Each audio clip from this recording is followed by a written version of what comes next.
Alors bonjour, nous sommes aujourd'hui à la Maison du Marais de Saint-Omer en compagnie de Julien Dicken, directeur de la SPL Tourisme en Pays de Saint-Omer. Julien, bonjour. Bonjour Jackie. Alors donc aujourd'hui nous sommes là principalement pour parler des visites merveilleuses, mais tout à l'heure on fera quand même un petit tour de ce qui se passe et ce qui s'est passé ici. Alors les visites merveilleuses, c'est quoi exactement ? C'est une idée qui date d'il y a 5 ans maintenant. On s'est dit que le territoire du pays de Saint-Omer et du pays de l'Indre vit une belle saison, celle de la basse saison, où le marais s'exprime autrement, on en parlait un petit peu en off tout à l'heure, où on considère que des sites continuent d'ouvrir et ont des choses à faire valoir, et puis que parfois, et ça c'est la difficulté parfois des gens qui habitent au bout d'une rue, c'est qu'on ne va pas voir ce qu'il y a. Et c'est l'occasion, c'est le paradoxe de ce qu'on appelle la Tour Eiffel. C'est-à-dire que les Parisiens vont rarement visiter la Tour Eiffel, ou ne l'ont jamais visitée. Et ici, c'est un peu pareil. Donc c'est l'occasion à la fois, ces visites merveilleuses, de redécouvrir ce qu'on a chez soi, et puis pour des gens qui habitent peut-être à 1 heure d'ici, de découvrir autrement notre patrimoine, notre marais, et tout ce qui fait le succès de cette destination touristique.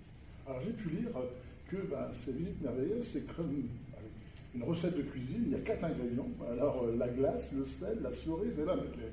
Alors, qu'est-ce que c'est que la glace déjà ? La glace, c'est la saison. C'est la saison, même si elle vient de moins en moins, hélas.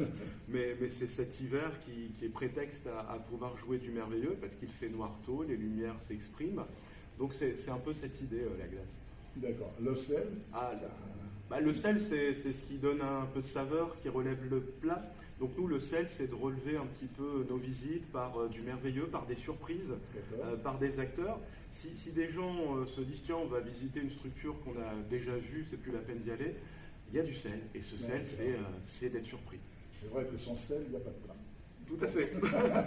Alors la cerise, c'est la cerise sur le gâteau, je crois. Oui, c'est la cerise sur le gâteau, c'est ce qu'on vient y poser pour terminer peut-être aussi une année qui a été particulière, donc c'est cette petite cerise et qui donne du goût aussi parfois. Tout à fait, surtout pour les gourmands. Oui. La madeleine, alors on va finir par la madeleine. Alors la madeleine, ça évoque la madeleine de Proust, donc c'est le souvenir. C'est aussi cette idée qu'une odeur, un toucher, un goût vont relever aussi les choses. Finalement, on considère qu'une destination, c'est éveiller les 5 sens. Et quand on éveille les 5 sens, on éveille le souvenir. Pourquoi Noël est une fête à laquelle on tient ? Parce que nos 5 sens sont activés de manière différente. On goûte des plats qu'on n'a pas l'habitude de goûter à cette période. On écoute des musiques parfois qui restent dans la tête qu'on n'a pas l'habitude d'écouter à cette période. Visite merveilleuse, c'est un peu ça. C'est donner, peut-être aux plus jeunes, cette petite Madeleine de Proust qui va les pousser à revenir. D'accord. Alors c'est pour tout public, je pense.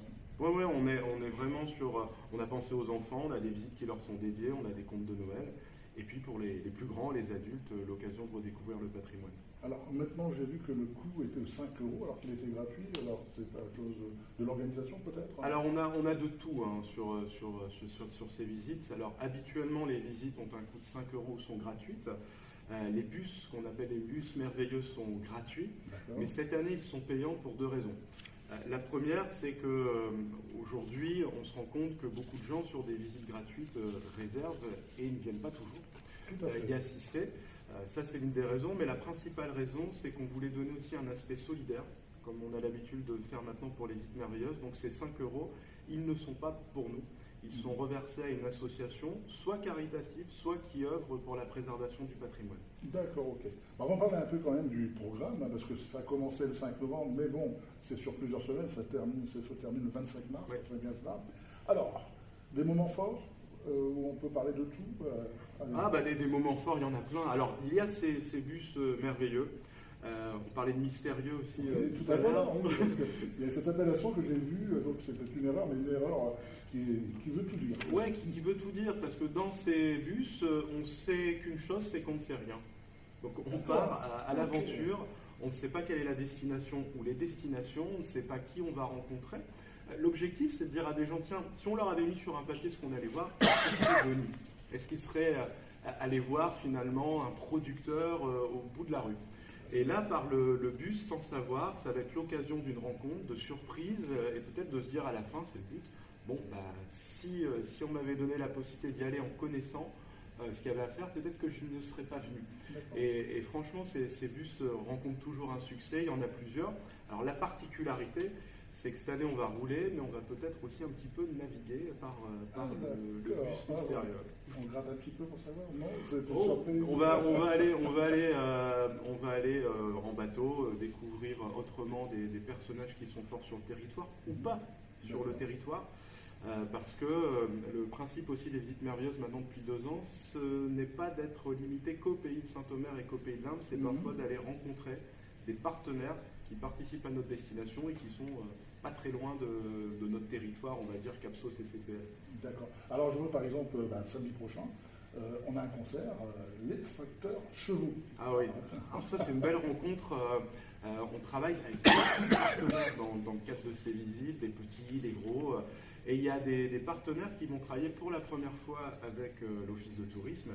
Et parmi ces partenaires, il y a la Jolie Scène, qui est une association qui vient de se créer de fous furieux, on aime ça, de passionnés de musique et qui décèle les artistes en devenir ou des artistes à succès qui partagent. Et on va créer avec eux 4 visites merveilleuses. La première, comme tu le dis, ce sont les facteurs chevaux. Alors en hommage au facteur cheval, qui est très connu, qui a bâti ce palais idéal du facteur cheval, parce que le concept musical se rapproche. C'est un moment où on va planer, entre guillemets, dans l'église, où ils vont nous emmener vraiment dans leur musique, dans leur savoir-faire. Ils sont très connus, ils passent souvent sur France Inter, sur de grandes radios. Et ils ouvrent un petit peu cette saison, on va dire, musicale. Et tu le vois, c'est cette idée de mélanger le patrimoine. Est-ce qu'on rentre facilement dans l'église de Clermarais? Là, c'est l'occasion de la découvrir. Cette association est locale, est audomaroise? Alors, elle est arquoise. Elle a quelques semaines seulement. Ce sont des gens qui soit sont de l'Audomarois, soit habitaient la métropole lilloise et sont tombés amoureux de cette région. Et c'est l'un des tout premiers concerts, peut-être le premier qu'ils font sur le territoire du pays de Saint-Omer. Mais il y en aura d'autres dans ces visites. Ok, tiens, je me permettrai de demander leurs coordonnées. Je pense qu'on ira faire une petite visite avec notre ami Thierry. Pourquoi pas, tenez. Alors je vois qu'il y a de tout, parce que je vois par exemple le 14 janvier, Guinguet, ça, on part avec l'accordéon, ça y est, c'est parti. Même l'accordéon est présent, et je vois que c'est la trousse de bière, c'est ça? Ouais, on a travaillé avec eux. Alors évidemment, c'est encore l'occasion de découvrir ces petits lieux magiques dans les villages. Et c'est donné cette ambiance guinguette. On l'avait fait d'ailleurs, c'était la toute première visite merveilleuse, il y a 5 ans, où on était parti en bateau avec Isnor dans une ambiance guinguette, avec l'accordéon, la musique, les caricatures. On avait appelé ça Montmartre aussi, parce qu'il y avait ce sel, comme on disait tout à l'heure. Alors donc je vois ici, le 12 février, alors là ça va faire plaisir à beaucoup de gens, la biérologie expliquée et sublimée. Alors le mot sublimé veut dire vraiment quelque chose. Ouais, on travaille avec des gens qui habitent le territoire.